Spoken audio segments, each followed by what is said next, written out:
D'abord, tu as dit le courtier là, immobilier, beaucoup de choses, mais je veux que tu donnes un peu un processus, étape par étape. Si on peut avoir étape par étape, je pense que ça aiderait beaucoup de personnes. Vraiment, étape par étape sur le processus même pour obtenir le bien immobilier. Comme ça, Je vais expliquer deux processus. Si vous voulez, je vous explique le processus classique de quelqu'un qui veut le faire de façon terre à terre. oui, On va dire, on va pas se former, on va pas aller trop loin, on fait voilà, basique. Donc, pour quelqu'un de basique, oui, basique, ouais. donc, commencer de façon simple. Donc, il va aller voir sa banque, il va demander qu'est-ce qu'il peut emprunter. Voilà, c'est pas, voilà. La banque va lui dire, écoutez, monsieur, on peut vous prêter 100 000 euros. Oui, ils doivent venir à ces documents, je suppose. Peut-être comment demander CDI, contrat, fiche de paie, tout ça. Fiche de paie, D'accord. des habits d'imposition. Pardon, les 3D relevés bancaires, si c'est pas dans la même banque qui veut demander. Ah, d'accord, oui, oui, d'accord. Donc, en fait, la banque, l'idée ici, c'est quoi? C'est de voir, c'est quoi vos revenus, c'est quoi vos crédits que vous avez en cours, D'accord. quoi à peu près vos loyers, voilà. Il faut qu'ils aient à peu près les éléments pour calculer vos taux d'endettement actuel. D'accord, ok. Sur de ça, ils vont vous dire, bon, vous êtes déjà peut-être à 10%, vous pouvez encore emprunter de 20%, et par rapport à vos revenus, ça correspond à tel montant. D'accord. Et il vous dira sur 10 ans, sur 15 ans, sur 20 ans, d'accord. sachant qu'on parle jusqu'à 25 ans. D'accord, 25 ans, d'accord. Alors, c'est vrai que dans l'immobilier locatif, souvent, ils sont un peu conchons. Ils disent 20 ans, mais une bonne banque qui peut aller à 25 ans, il n'y a pas de souci. D'accord. Il va vous dire, voilà, monsieur, ça vous fait tel montant, vous pouvez emprunter. Jusqu'à là, vous avez l'enveloppe, on va dire, pour pouvoir faire. Ça, c'est terre à terre, celui qui ne connaît pas. Ensuite, dès qu'on a ça, on va aller voir un agent immobilier. Donc, on va lui expliquer notre projet. On veut un bien à peu près de telle somme, voilà, dans tel secteur, pour pouvoir investir, peut-être le secteur sur lequel on vit. Hein. C'est-à-dire, c'est la ville où on peut vivre, ou la grande ville pas loin de où on vit. Voilà. Où est-ce que vous voulez investir, quoi. Donc, vous lui donnez ces éléments-là. Lui, il va aller ratisser le marché. Il va revenir vers vous. Achète pour bien à votre place. Ah oui, oui, il fait le job. Il ratisse le marché, il vous propose des biens. Au montant que vous avez demandé, à ce moment-là, on ne parle pas de surface, on ne parle pas de caractéristiques du bien. Là, on est sur une somme, un logement. D'accord. Donc, il va vous chercher le bien, il va vous le présenter.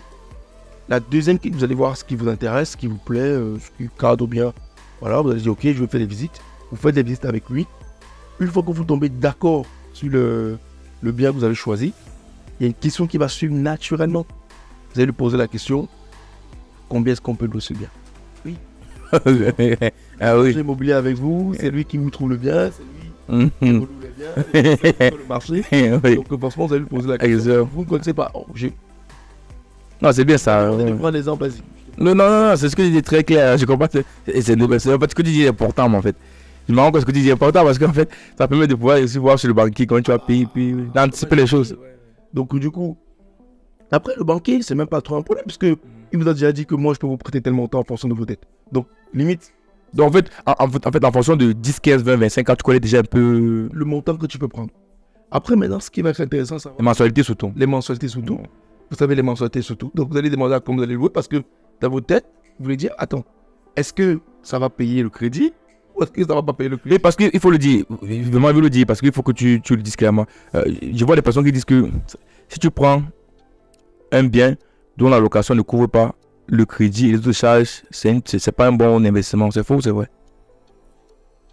C'est les deux. C'est faux et c'est vrai en même temps. Pourquoi c'est les deux? Parce qu'il y a deux façons de s'enrichir avec un bien immobilier. Soit on l'enrichit de façon patrimoniale, soit on l'enrichit de façon cash flow. Cash flow, ça veut dire que tous les mois, quand je fais mon investissement immobilier, je veux que tous les mois, mon bien me donne 50 euros, 100 euros ou quelque chose. Ça, c'est du cash flow. Quand tu investis, tu veux ton cash flow, c'est le bénéfice que tu peux manger. Ensuite, tu as ce qu'on appelle l'investissement patrimonial. Ça veut dire quoi? Ça veut dire que tu vas prendre un bien que peut-être, on va dire, tous les mois, tu mets 100 euros de ta poche parce que ça ne rembourse pas tous les charges et les crédits, certes. Mais tu sais que tu es ton bien dans un endroit stratégique, que dans 10 ans, quand tu vas la vendre, si tu as payé peut-être 100 000 euros le bien, tu pourras le vendre 200 000 ou 150 000. D'accord. À ce moment-là, oui, tu auras payé 100 euros pendant 10 ans. Mais 100 euros pendant 10 ans, c'est quoi? C'est 1200 euros par an, 12 000 euros en 10 ans. Or, en revendant le bien qu'on a payé à 100 000, 150 000, à ce moment-là, on gagne 8 000 euros. Donc, Donc le potentiel de la zone est aussi important. Le et aussi potentiel. important, c'est pour ça que dans l'immobilier, il y a deux façons de s'enrichir avec. Ouais. Soit de façon cash flow, c'est-à-dire c'est tout de suite j'investis, j'ai mon argent. Soit mon bien va s'apprécier avec le temps, va s'apprécier avec l'emplacement où il est.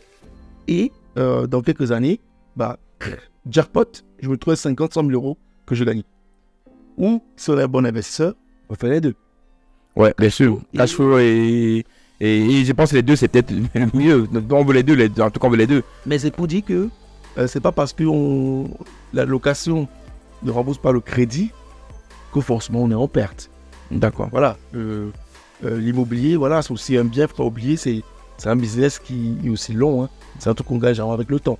C'est vrai qu'aujourd'hui, quand on a la connaissance, qu'on sait faire, on essaie de plus en plus De gagner du temps, quoi. Voilà. Gagner du temps, tout de suite, quoi. Donc, en fait, on a parlé de l'agent immobilier, tu as parlé, on était sur l'agent immobilier où tu disais, tu demandes le prix d'allocation et ensuite, dès que l'agent te donne le prix d'allocation, qu'est-ce que tu fais de cette information-là? Quelle est la suite, en fait? Quelle est la suite? Donc, la suite, donc, si l'agent donne que ça cadre bien avec votre projet et que ça couvre à peu près le loyer et que c'est tranquille, ouais, ça, je parle de l'éducation, mais bon. Vous allez dire oui, c'est bon, ça couvre, vous allez accepter parce que vous ne connaissez pas. Vous allez dire, bon, le loyer c'est 700 euros, le crédit c'est 650, c'est bon. J'y vais, go. Voilà. Ouais. Je parle du package. Hein. Du package, oui, du package, oui. C'est le bien déjà soit prêt à louer. Prêt à louer, pas bien que tu vas faire les travaux. Même si vous faites les travaux, de toute façon, ça rentre dans le paquet de l'enveloppe globale. D'accord. L'agent immobilier, il va vous ramener un bien, même s'il faut faire les travaux il va quand même faire en sorte que le travaux plus le prix du bien rentre dans votre enveloppe. Ah ouais, Donc, d'accord. je parle d'appartement prêt à louer. Prêt à louer, Prenez, vous louez, cassez pas la tête. directement. 700 euros tous les mois et vous payez 650 euros de crédit. D'accord. Ok. Une personne lambda, c'est OK pour lui. Il signe. Ici. C'est article. Donc, une fois que c'est bon, il va partir. Donc, parce que au départ, on a dit qu'on partait même voir la banque pour tout l'endettement, machin et tout. Ça peut arriver des fois que la banque elle chipote un peu parce qu'il y a peut-être un crédit voiture ou il y a tel truc qu'ils n'ont pas vu. Ou finalement, il dit que il ne veut pas vous suivre dans l'immobilier locatif, mais plutôt dans le prix, dans son appart. L'agence principale, oui. Et on se trouve face à un nœud. Et qu'est-ce qu'on va faire? Après l'agent immobilier, on est souvent obligé de partir en courtier. Parce qu'il faut savoir que quand la banque vous a dit au début que vous prêtez ça, souvent c'est ce qu'on appelle une promesse. Une promesse d'emprunt. Une promesse d'emprunt, ouais. Mais c'est pas parce qu'on dit que quand on va étudier le dossier en profondeur, si est-ce que ça va être validé ou pas. Donc des fois c'est OK, la banque met en place le crédit, on n'en parle plus. Des fois c'est pas OK. À ce moment-là, on va passer par un courtier, c'est le soldat. Hein. Là, c'est lui qui sait comment il va. Il va chipoter, faire tous les Il a ses partenaires. ses partenaires. Il peut dépasser même le taux de 35% là. Voilà. Ah, le courtier joue beaucoup, hein, apparemment. Le courtier, Au début, quand il est payé pour ça. Hein. Donc lui aussi, il a une commission sur le crédit. Le crédit est fait. Il est intéressé. Donc oui, ils ont des partenaires, ils savent faire. Et c'est. Ouais. On va voir le courtier dans le cas difficile. On va voir le crédit. Dès qu'on a le crédit, on va faire l'opération d'achat. C'est où les personnes découvrent encore un nouveau monde. Mais c'est pour ça qu'on parle de formation. Mais acheter un bien, il faut aller chez le notaire. Le notaire. Il y a des frais d'enrôlement. Donc ce qu'on appelle les frais de transmission des propriétés qui coûtent à peu près entre 8 et 12% du bien. Du prix du bien. Bon, si on n'est pas averti, bah, on découvrira ça à ce moment-là. Mais bon, ça fait partie du jeu. Hein. Normalement, je pense que le notaire ou l'agent immobilier aurait donner l'information. quand même un petit peu à l'oreille. Normalement. Il y a ce coup-là qui va quand même rentrer. Ouais, normalement, logiquement, ouais. Donc voilà. Et une fois qu'on a vu le notaire, on a le courtier qui a fait le prêt, on a vu le notaire, on a fait l'enrôlement et tout le reste. Donc c'est bon, le bien nous appartient. Maintenant, il y a la phase mise en location. Donc, qui est encore notre processus. Hein. Donc, soit on sait s'y faire, bah, il faut publier l'annonce, on ne sait pas, bah, on recontacte un agent immobilier ou plusieurs agences immobilières, en façon par le même, et on va lui demander de faire une annonce sur votre bien, de publier et de recevoir des potentiels locataires. D'accord.